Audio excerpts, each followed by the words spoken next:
Chapter 16. I cannot say that the position of mate carried with it anything more joyful than that there were no more dishes to wash. I was ignorant of the simplest duties of mate, and would have fared badly indeed had the sailors not sympathized with me. I knew nothing of the minutiae of ropes and rigging, of the trimming and setting of sails, but the sailors took pains to put me to rights. Lewis proving an especially good teacher, and I had little trouble with those under me. With the hunters, it was otherwise. Familiar in varying degree with the sea, they took me as a sort of joke. In truth, it was a joke to me that I, the veriest landsman, should be filling the office of mate, but to be taken as a joke by others was a different matter. I made no complaint, but Wolf Larson demanded the most punctilious sea etiquette in my case, far more than poor Johansen had ever received, and at the expense of several rows, threats, and much grumbling, he brought the hunters to time. I was Mr. Van Weyden fore and aft, and it was only unofficially that Wolf Larson himself ever addressed me as Hump. It was amusing.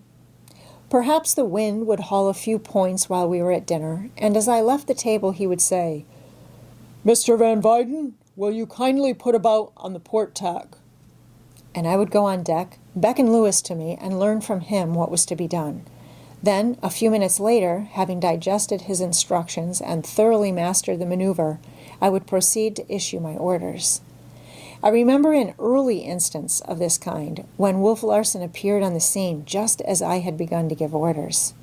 He smoked his cigar and looked on quietly till the thing was accomplished, and then paced aft by my side along the weather poop. "Hump, I beg pardon. Mr. Van Weyden, I congratulate you. I think you can now fire your father's legs back into the grave to him. You've discovered your own and learned to stand on them. A little rope work, sail-making, and experience with storms and such things, and by the end of the voyage, you could ship on any coasting schooner." It was during this period between the death of Johansen and the arrival on the sealing grounds that I passed my pleasantest hours on the Ghost. Wolf Larson was quite considerate. The sailors helped me, and I was no longer in irritating contact with Thomas Mugridge. And I make free to say, as the days went by, that I found I was taking a certain secret pride in myself. Fantastic as the situation was, a landlubber second in command, I was nevertheless carrying it off well, and during that brief time, I was proud of myself. I grew to love the heave and roll of the Ghost under my feet as she wallowed north and west through the tropic sea to the islet where we filled our water casks. But my happiness was not unalloyed. It was comparative.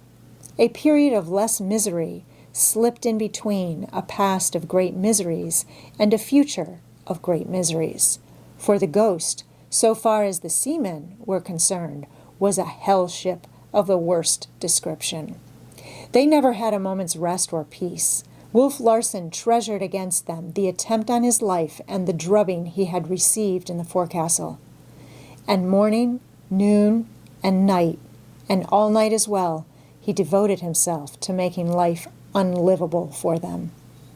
He knew well the psychology of the little thing, and it was the little things by which he kept the crew worked up to the verge of madness. I have seen Harrison called from his bunk to put properly away a misplaced paintbrush, and the two watches below hailed from their tired sleep to accompany him and see him do it. A little thing, truly, but when multiplied by the 1,000 ingenious devices of such a mind, the mental state of the men in the forecastle may be slightly comprehended. Of course, much grumbling went on, and little outbursts were continually occurring. Blows were struck, and there were always 2 or 3 men nursing injuries at the hands of the human beast who was their master. Concerted action was impossible in face of the heavy arsenal of weapons carried in the steerage and cabin.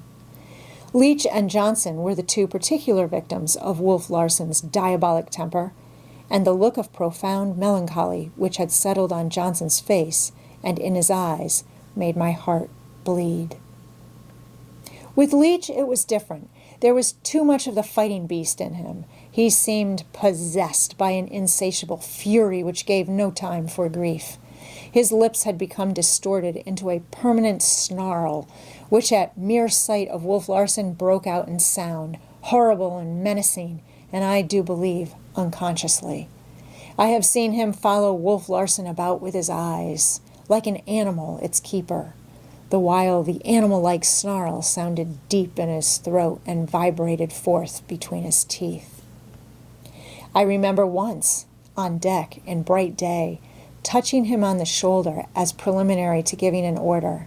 His back was toward me, and at the first feel of my hand, he leaped upright in the air and away from me, snarling and turning his head as he leaped. He had, for the moment, mistaken me for the man he hated. Both he and Johnson would have killed Wolf Larson at the slightest opportunity, but the opportunity never came. Wolf Larson was too wise for that, and besides, they had no adequate weapons. With their fists alone, they had no chance whatever. Time and again, he fought it out with Leech, who fought back always like a wildcat, tooth and nail and fist, until stretched, exhausted, or unconscious on the deck. And he was never averse to another encounter. All the devil that was in him challenged the devil in Wolf Larson. They had but to appear on deck at the same time, when they would be at it, cursing, snarling, striking.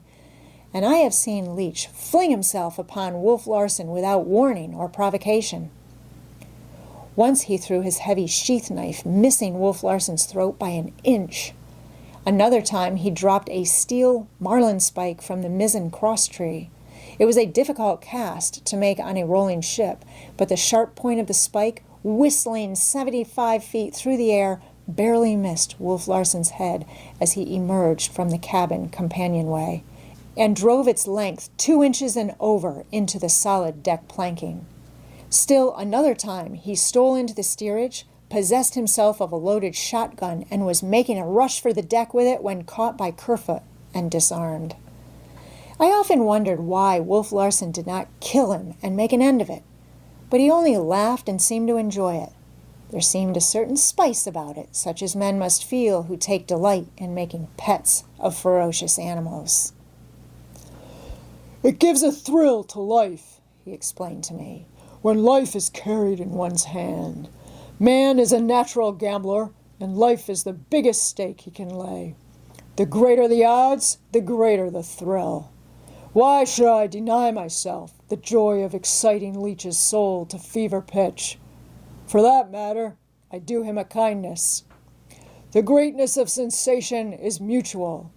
He is living more royally than any man forward, though he does not know it, for he has what they have not: purpose, something to do and be done, an all-absorbing end to strive to attain, the desire to kill me, the hope that he may kill me. Really, Hump, he is living deep and high. I doubt that he has ever lived so swiftly and keenly before, and I honestly envy him sometimes when I see him raging at the summit of passion and sensibility." "Ah, but it is cowardly, cowardly," I cried. "You have all the advantage." "Of the two of us, you and I, who is the greater coward?" he asked seriously. "If the situation is unpleasing, you compromise with your conscience when you make yourself a party to it. If you were really great, really true to yourself, you would join forces with Leech and Johnson, but you are afraid. You are afraid. You want to live. The life that is in you cries out that it must live, no matter what the cost.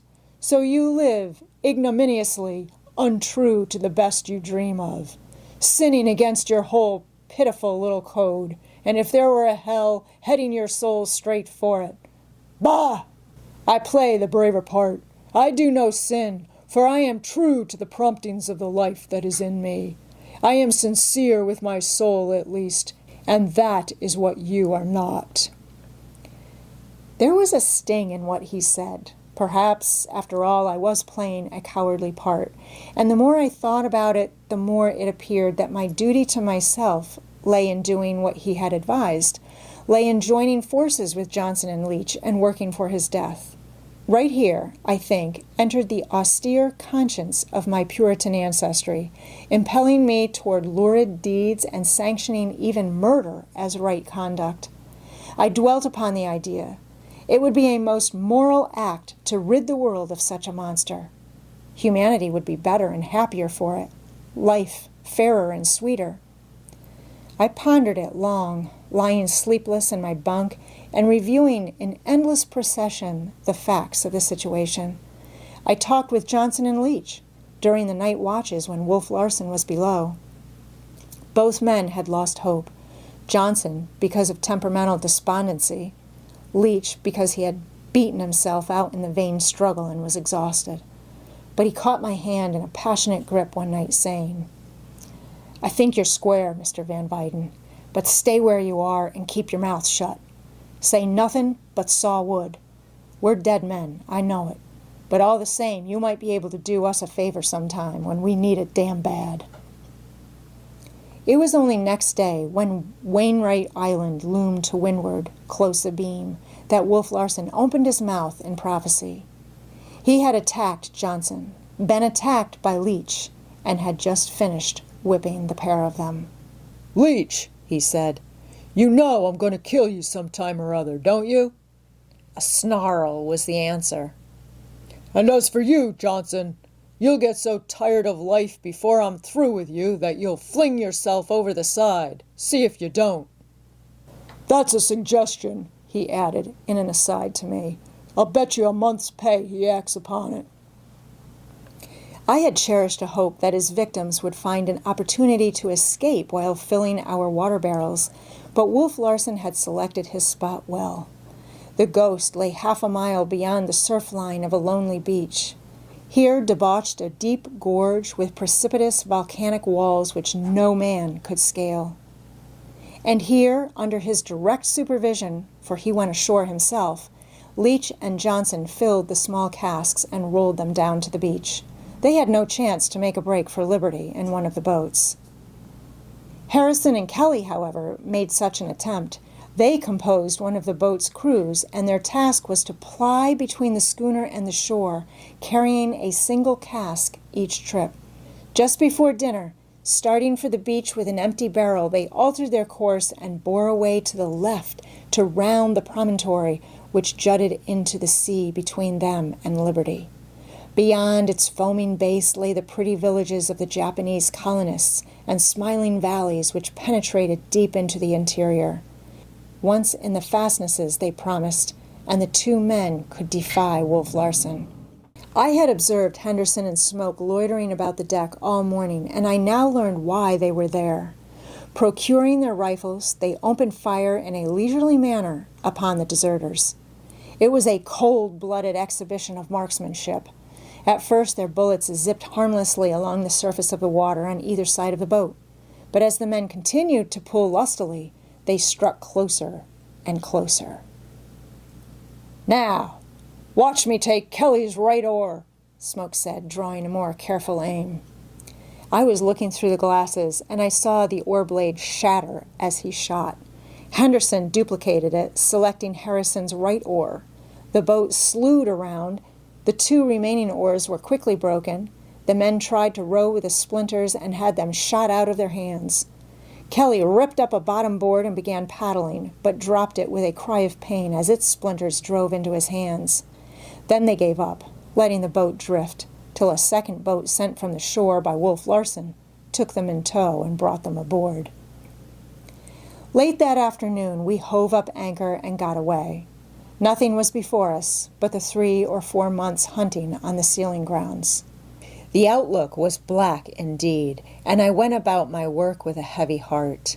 An almost funereal gloom seemed to have descended upon the ghost.